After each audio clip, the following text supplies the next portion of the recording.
Welcome home. I'm Dr.Thema, a minister, licensed psychologist, and sacred artist. And this is Homecoming, a podcast to facilitate your journey home to yourself. While I will provide weekly inspiration and mental health tips, this podcast is not the same as personalized therapy. I'm so excited you're on the journey. If you want to request specific topics or to submit a poem for me to read on the podcast, email me at homecomingpodcast@gmail.com. Also, to build our community, don't forget to like, subscribe, and share. Let's begin. Welcome home, co-journers. I'm glad you're here for another episode, and I'm excited to share our poem for this week. This piece is from Elida Kalugendo, and it's called I Found Love Within. I hear a call asking me to come back home. It refuses to be ignored, ringing over the snowy mountaintops, crossing the deep blue oceans. As I pick up the phone with weary, short breaths and a rapid beating heart, I remind myself that I am the caller and receiver of what's within. I am the messenger of love, so I answer the call with ease. I move under the warm sun, feeling my heart's roots melt into the earth underneath.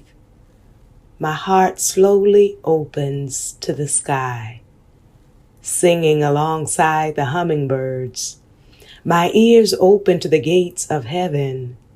As my eyes begin to rest, they are greeted by warm hues of yellow daisies and orange wildflowers. At this very moment, I feel it all: rest, love, and the joy I've been searching for. I love my heart now, in a way that I didn't know I could exist. In a way that I didn't know could exist.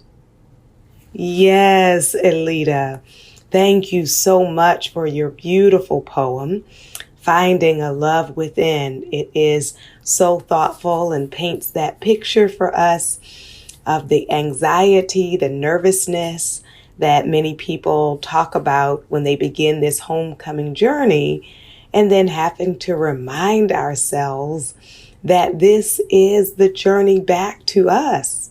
And so we can breathe and receive, right? Breathe and receive. It is such an important gift. And so thank you for your poem. And for those who are listening, you can feel free to share your poems at homecomingpodcast@gmail.com. I also want to give a reminder, if you look up the podcast on YouTube, if you put in Homecoming and Dr. Thema, and then the topic that you're interested in, a lot of the topics are already there. So I have received a number of requests from you all, topics that I covered in the early days of the podcast. So you have to remember, we've been going for some time now. So before you send in your podcast requests, take a look on YouTube to see if the topic is already there. All right? Wonderful. Well, today we want to talk about building self-respect. Building self-respect. So I know with stress and trauma, there are many experiences of other people disrespecting us, overlooking us, underestimating us.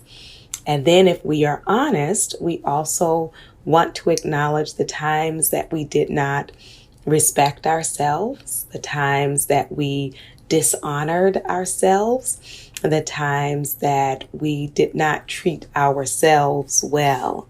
And so it is going to be important as you come home to yourself that you set the intention of, I want to be more respectful of myself. I want to respect my ideas. I want to respect my health. I want to respect my dreams and my goals. I want to respect my emotions. I want to respect my purpose. And so all of the various aspects of ourselves, we want. Self-awareness is one thing, and being compassionate toward ourselves is another piece, another part that we have covered.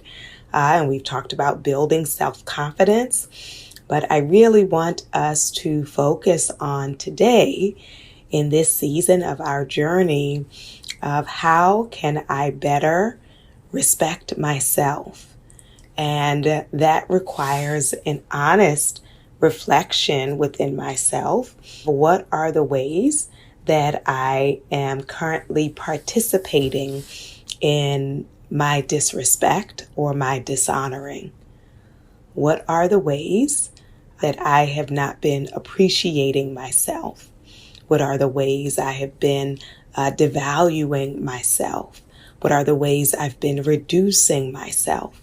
So we want to acknowledge those so we can then have a launching pad, a starting place from which I can acknowledge that this is an area of growth for me, right?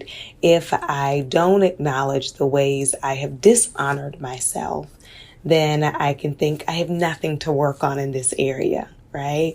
But when I can really tell myself the truth, the uncensored, the undiluted truth about myself and my journey and the ways in which it has been easier for me and the areas of my life in which it has been more difficult for me to really show my self-respect. Yes? And so this isn't about the appearance of things, or it's not about trying to convince anybody else of my worthiness, but it is to treat myself better, right? To treat myself with kindness, with goodness, with an acknowledgement that at my root, I believe that I'm worthy. And if I believe I am worthy, if I believe I am sacred, then there are certain things I will do as it relates to myself. There are certain things I will say as it relates to myself. And there are certain things that I grow out of because I now have a more healed, complete, whole sense of myself. Yes? And so we know the popular song, Aretha Franklin, RESPECT, find out what it means to me, right? So spelling out respect. And in the song, we often think about demanding respect from others, which is an important piece. But I want us to turn that light inward, right? That inner knowing, that inner acknowledgement. So how can I enhance, boost, build my self-respect? How can I better honor myself? And so the first thing that I want to name is I respect myself by not forcing myself to be an imitation of other people, right? When I feel the need to perpetually pretend, be fake, be something that I am not, that is a way of disrespecting my authentic self, right? If I constantly choose the falsehood over the truth, then I am saying I'm unacceptable, right? And so instead, to respect myself is to give myself permission more and more to show up in truth, to show up in authenticity. I respect myself enough to not pretend, to not lie, to not mask the truth, right, of who I am. And I hope you are in a physical and emotionally safe enough space where you can actually be yourself. And if you are not, I hope that you can think about the plan and strategy for this next chapter of your life, for you to be more at home, revealing the truth of who you are and living from that place of truth. And so to respect myself is to be real, right? To respect myself is to be honest. To respect myself is to be authentic. Yes? Along with that, it's important for me to respect myself. I am going to need to forgive myself for the mistakes I've made in the past. Some of us at our core don't respect ourselves because we're angry with ourselves, because we're disappointed in ourselves, because we are judging ourselves harshly because of our worst mistakes, right? And so when I am constantly criticizing myself and condemning myself, then I will live my life in such a way that is perpetual punishment, right? And so for me to be able to give myself grace and understanding and forgiveness will allow me to start being more respectful of myself despite the challenges, detours, mistakes, wrongdoings, wrong words, missed opportunities of my past. So I look at myself in honesty and I say, yes, I have not always met the mark, even in my own mind, and even with my shortcomings, even with my weaknesses, even with my failures, I still can respect, appreciate, honor myself, right? That I don't let my worst moments define me, and I don't let my worst moments mean that for the rest of my life I have to live small, that I have to live like my life is an apology, right? But instead, I forgive myself, then I can put myself in position for goodness. As I forgive myself, I can open myself up to opportunity, or as our poet said, to joy and to breath, to rest and to love, right? If I am perpetually punishing myself, then I'm closed off from all of those things, right? I'm in timeout. And so, are you ready to respect yourself enough to believe that you are worthy of good things despite your imperfections? Yes, that you do not have to have lived a perfect life to still be worthy of some goodness in your life. And so, what are the things that you are holding yourself hostage to?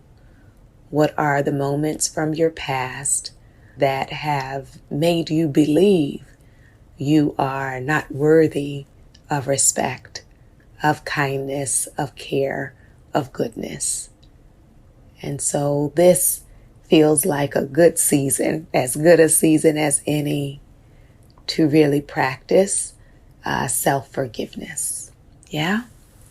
So along with being real, along with forgiving myself, we also often need to adjust our expectations of ourselves. Sometimes we set the bar so high in terms of perfectionism that it becomes impossible.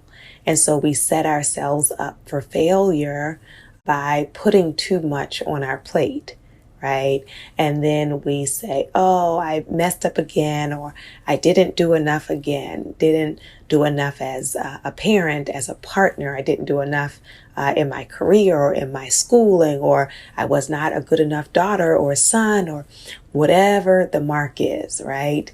Even around our finances or around our spirituality, as we think about the process of therapy, the therapeutic process, a big part of therapy is setting goals for ourselves.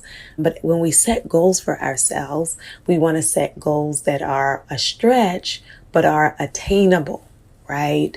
And so have you set yourself up for failure by requiring of yourself things, commitments, responsibilities that are not in alignment with the fact that you are a human being, right? That you are going to have fatigue, that you won't get 100 on everything, that sometimes you'll miss the mark or miss the goal that you had in mind. Sometimes we want to not only adjust our expectations of ourselves, but some of us need to adjust the timeline, right? That you may be judging yourself harshly based on where other people are or where you thought you would be at this age. And so because of that, you have begun disrespecting yourself, right? Because how dare I be this loser or failure because I have reached this age and have not done these things, or because these people I'm looking at on social media have reached these goals and I have not, and therefore I am unworthy. And so I invite you to think about what are the ways that you're willing to shift or adjust the impossible load that you have placed on your back or that other people have placed on you, right? Because the truth is, not all of this baggage came from us, right? Some of us were raised in ways that made us feel that we had to be superhuman, right? That we had to carry everybody else's load and that we had to forsake our own sleep, our own rest, our own dreams, our own emotional life in order to be what everybody else needed or everyone in your family needed or everyone in your community needed. And it really has caused us to disrespect ourselves, right? To dishonor ourselves. So I wonder, in this season of your life, are you willing to reevaluate the load that you are carrying? Are you willing to reevaluate the expectations, standard, schedule that you are carrying? Are you willing to look again, to adjust, to modify, to create a new life, a new season, right? That for all of those years, this is how you did it, right? You kind of set this impossible race for yourself. But now, are you willing to either slow down the pace or put down some of what you are carrying, or perhaps even go in a different direction? Maybe you've been running a race towards something that is not even fulfilling, right? And so we shift our expectations or timeline to respect our humanity, right? To honor the truth of our capabilities, our limitations, and our needs. Yes? We also want to think about respecting ourselves with boundary setting, right? When I don't respect me, then the only priority is what does everybody else want? And then it doesn't matter what I feel. It doesn't matter what I need. It only matters that I respect everyone else. And I can appreciate your desire to honor others and respect others. And I invite you to reimagine, re-envision what it looks like to respect others without disrespecting yourself. Now, what does it look like to honor others, to be caring of others without abandoning, neglecting, disrespecting yourself? And that's going to require using your boundaries. That's going to require saying no to some things and some people. That's going to require having some standards. It's going to require utilizing your voice, right?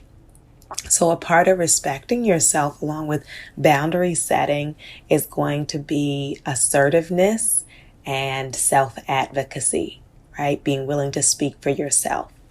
And I know many of you may grieve that you have not had either anybody or very few people who have been willing to speak up for you.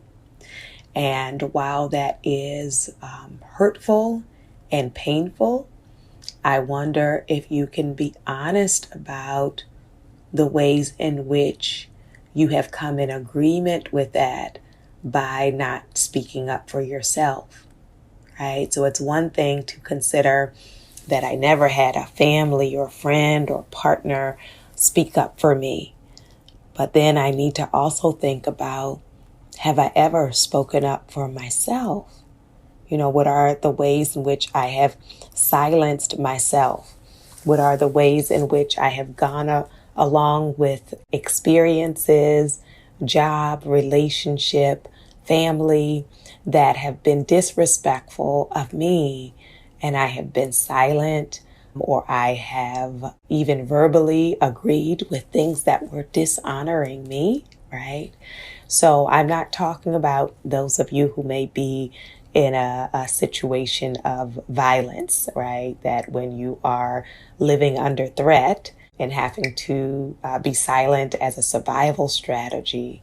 And if you find yourself in that circumstance, it is my hope that the support and safety will become apparent to you so that you can make a way of escape. But I'm talking about those of us who are not in physical danger, but are emotionally so tied up and so programmed and in such really psychological bondage that we have lost our voice and our way and our fire and even our belief in our own worthiness. And so to respect myself, I'm going to make a decision to reclaim my voice. To respect myself, I am willing to speak up for myself, even if no one else does. To respect myself, I am going to take up some space, to not feel I have to always be invisible or hidden or overshadowed by everyone else. Yes? And so what are the ways that you need to better advocate for yourself? What are the ways that you want to become more assertive? What are the ways you want to use your voice? Yes? And then it is important, as I think about respecting myself, is taking a framework of empowerment, right? So when I am empowered, it is not just about what other people have done to me, what other people are doing to me, but to be empowered is to recognize I also have influence over my life, that I am also able to shape my experience. And so I am not just a passive being that other people are acting on and doing whatever they want, and I'm, just kind of this doormat. But instead, I get in touch with my agency. I get in touch with truth. I get in touch with my power. I get in touch with me. Yes? And so to respect myself is also to gain a sense of empowerment, right? I am empowered to think. I am empowered to speak. I'm empowered to feel. I'm empowered to do, right? That I am not just watching the movie of my life and seeing everybody else do what they want to do while I remain stuck and stagnant. But instead, as I respect myself, I reclaim my time, I reclaim my power, I reclaim my voice. So what are the ways that perhaps you have been passive, that you are willing to say, I'm ready to shift? I'm ready to navigate in a different way. I'm ready to take responsibility for my life, ready to mobilize. I'm ready to build coalition, connection, relationship with others so that we can shift the tide, right? So that we are much more than victims. Much, much more than that. Yes? And finally, I want to name around respecting ourselves that we respect ourselves also in the ways we relate to other people, right? When I don't respect myself, then I feel I have to perpetually chase people or convince people or accept whatever someone is willing to offer me because I am unworthy, right? These are the ways we disrespect ourselves by participating in circumstances that dishonor us, right? And so if you respected yourself, how would it change the way you relate to the people in your life? To respect yourself more in your relationship with your relatives would require you do what differently? If I respected myself in these particular friendships, what would need to shift for me to truly honor myself? You know, in the dating or romantic arena or in marriage, whatever that looks like for you, whatever stage you're in, for me to respect myself, even in this relationship where there's matters of the heart, right? How do I need to shift, adjust, modify my behavior, the way I show up in this relationship to better reflect self-respect? Yes? So these are important questions for you to ask yourself. And as our poet said, you are the one asking and you are also the answer. And even when it is difficult, even when you feel like, oh my goodness, I messed up again, I disrespected myself, I dishonored myself, that I give myself permission to try again, right? That I will not be stuck in the ways that I got it wrong, but for me to say, I want to pull the wisdom out of this wound. I want to get this lesson. I want to try again to honor myself, to respect myself, because I'm worthy. I invite your soul to tell your heart, mind, body, and spirit, welcome home.